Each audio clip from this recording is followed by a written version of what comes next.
दोस्तों, क्या आप जानते हैं कि ओम या ओमकार कोई ध्वनि या प्रतिध्वनि नहीं है, बल्कि ये एक नाद है। आइए जानते हैं नाद और ध्वनि में अंतर।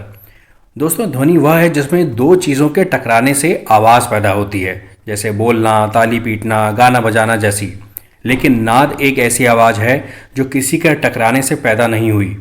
एक तरह से कहें तो इसका भौतिक स्तर पर कोई उद्गम स्रोत यानी ओरिजिन नहीं है। ओम या ओमकार एक ब्रह्मांडीय नाद है। हालांकि लोग इसे ध्वनि, साउंड या फ्रीक्वेंसी तक मानते हैं। दोस्तों, एक नॉर्मल साउंड यानी ध्वनि को पैदा होने और आगे ट्रेवल करने के लिए माध्यम की ज़रूरत पड़ती है, लेकिन नाद हर तरफ सूक्ष्म स्तर पर पहले से ही व्याप्त है।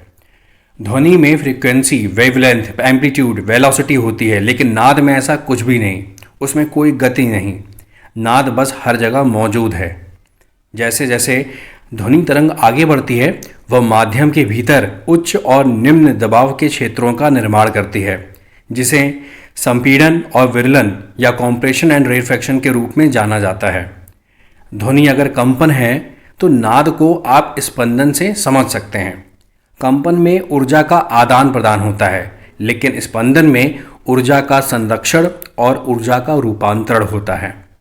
आपने सुना होगा कि जब ब्रह्मांड में कहीं पर कुछ भी नहीं था, या शायद ब्रह्मांड भी नहीं था, तब सिर्फ वो था, एक ओमकार, ओम। ओम एक नाद है, कोई साधारण ध्वनि नहीं।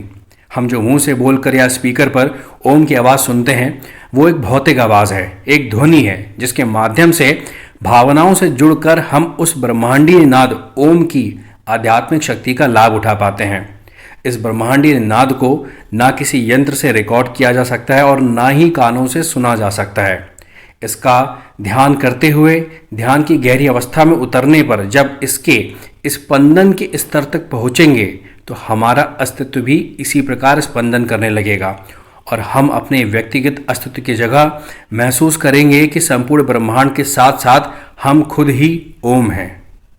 स्वामी विवेकानंद जी के गुरु श्री रामकृष्ण परमहंस जी के आध्यात्मिक अनुभवों से आप इस बात को समझ सकेंगे। तो दोस्तों, कमेंट करके ज़रूर बताएं कि ये वीडियो आपको कैसी लगी और आगे भी शेयर करें। Must follow, subscribe and do like, comment and